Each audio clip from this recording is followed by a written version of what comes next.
이사야 44장 6절에서 11절, 저 한 절 여러분 한 절 교독하시겠습니다. 이스라엘의 왕인 여호와, 이스라엘의 구원자인 만군의 여호와가 이같이 말하노라.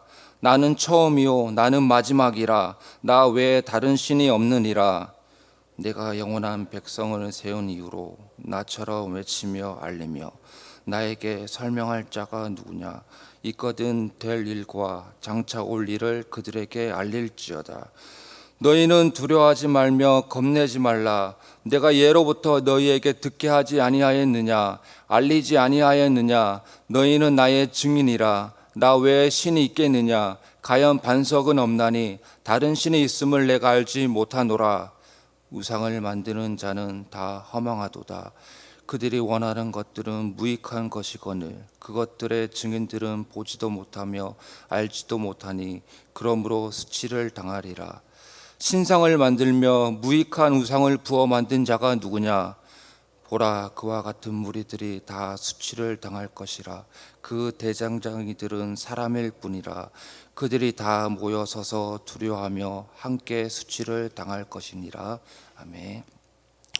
네, 이스라엘은 지정학적으로 매우 불리한 위치에 있었습니다. 왜냐하면 역사적으로 볼 때 이스라엘을 둘러싼 나라들은 강력한 나라들이었기 때문입니다. 남쪽으로는 이집트가 있었고, 북쪽으로는 히타이트 민족이 있었고, 동쪽으로는 바벨론과 페르시아가 있었고, 서쪽으로는 그리스와 로마가 있었습니다.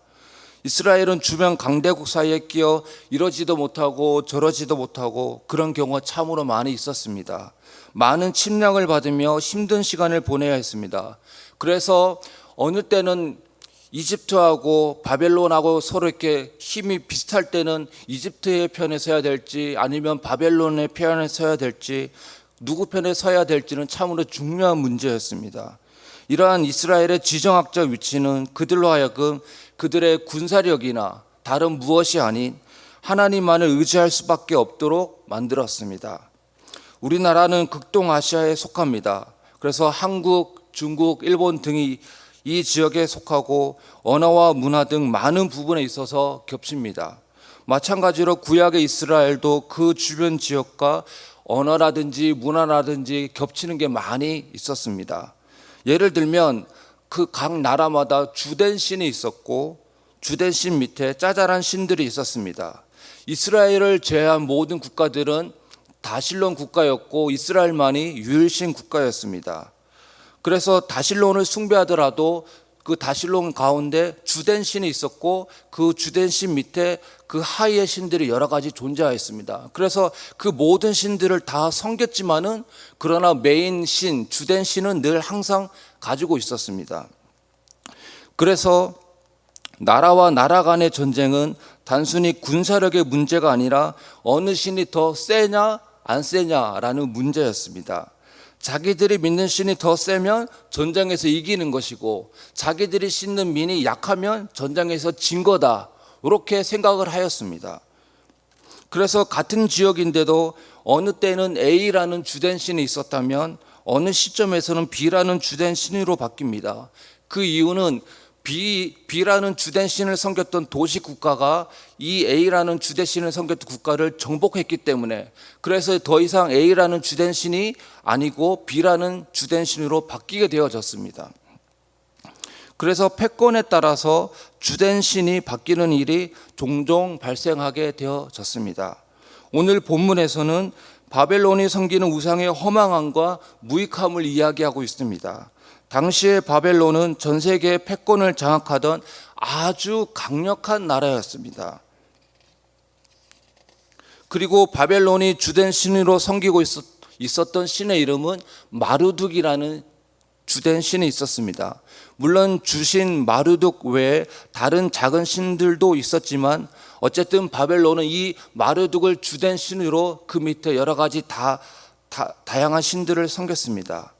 그래서 바벨론 사람들은 자신들이 이렇게 왕성하고 그리고 많은 나라들을 점령하고 자신들의 나라가 이렇게 번성할 수 있었던 이유는 주된 신 마르둑의 보호와 인도하심이었다라고 생각을 하였습니다. 그런데 이사야는 바벨론이 섬기는 마르둑을 정면 비판하고 있습니다. 오늘 읽었던 9절에서 11절에 보면은 바벨론이 섬기는 주신 마르둑과 그 외의 신들을 의지하는 것을 이렇게 얘기합니다. 허망하다. 그리고 무익하다. 그리고 3번이나 걸쳐서 그 마르둑과 그 신들을 의지하는 것은 그런 사람들은 수치를 당하리라, 수치를 당하리라, 수치를 당하리라 이렇게 3번에 걸쳐서 이야기하고 있습니다. 이 메시지는 바벨론 사람들을 향하여 하는 것이 아니라 바벨론에 의해 포로로 끌려오게 될 이스라엘 사람들에게 향하는 메시지입니다. 그러니까 이사야는 바벨론 사람들이 아닌 이스라엘 사람들에게 하나님을 제외하고 마르둑과 그 외의 신들은 모두 허망하고 무익하다라고 이스라엘 사람들, 지금 포로로 끌려와 있는 이스라엘 사람들에게 하고 있습니다. 바벨론이 섬기는 마르둑과 그 외의 신들은 아무것도 아니라는 것, 즉 바벨론을 보호하는 신들은 가짜고, 그리고 이스라엘을 섬기는 하나님만이 진짜 신이라는 메시지가 이스라엘의 그 현실을 고려한다면 너무나 허무맹랑한 이야기입니다. 말도 안 되는 이야기입니다. 왜냐하면 이스라엘은 지금 포로로 끌려와 있고 바벨론은 세계를 지배하는 거대한 나라인데, 그래서 그 거대한 나라를 우뚝 서 있는데 그런 바벨론이 섬기는 마르둑과 그 신들은 가짜고 허망하고 아무것도 아니라고 하고, 그리고 지금 포로로 끌려와 있는 그 이스라엘이 섬기는 하나님만이 진짜 신이라고 하는 것이, 이런 현실을 생각한다면 이런 메시지가, 이사야를 통한 하나님의 메시지가 전혀 정말 허무맹랑한 이야기처럼 들릴 수가 있었을 것입니다. 이사야의 메시지를 들은 독자들은 말도 안 되는 이야기라며 현실과는 너무나 동떨어진 메시지라고 생각했는지도 모릅니다. 그래서 8절에 보시면 이사야는 두려워하지 말고 겁내지 말라라고 이야기하고 있습니다.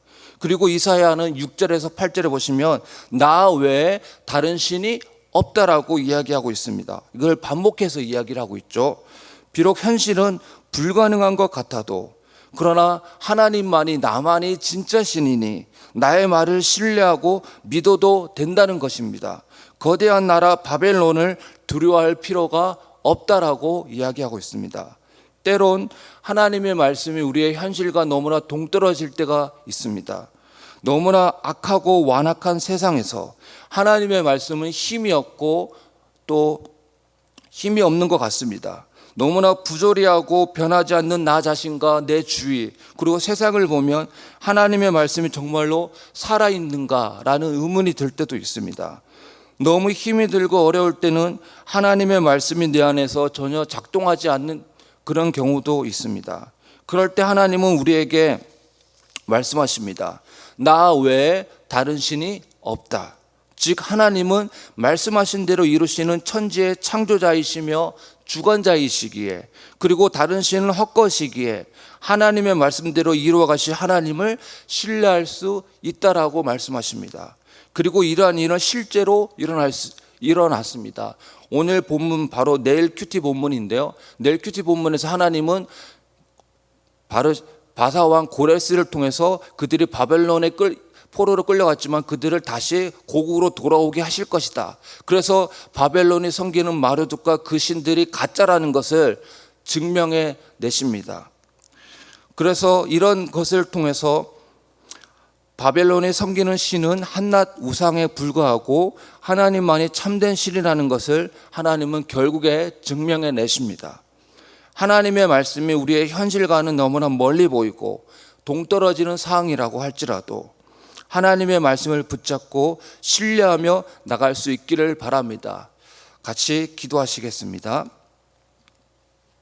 사랑하는 하나님 아버지, 포로로 끌려가 있는 이스라엘 백성들에게 하나님만이 참된 신이며 하나님만을 절대적으로 신뢰할 것을 이사야를 통해 말씀하신 하나님, 바벨론 포로라는 상황을 고려한다면 정말 말도 안 되는 이야기이지만 하나님만이 참된 신이심을 결국 보여주신 하나님, 우리도 가끔씩 하나님의 말씀이 너무나 현실과의 괴리가 느껴질 때가 있어도 결국 말씀대로 이루심을 믿게 하여 주시옵소서.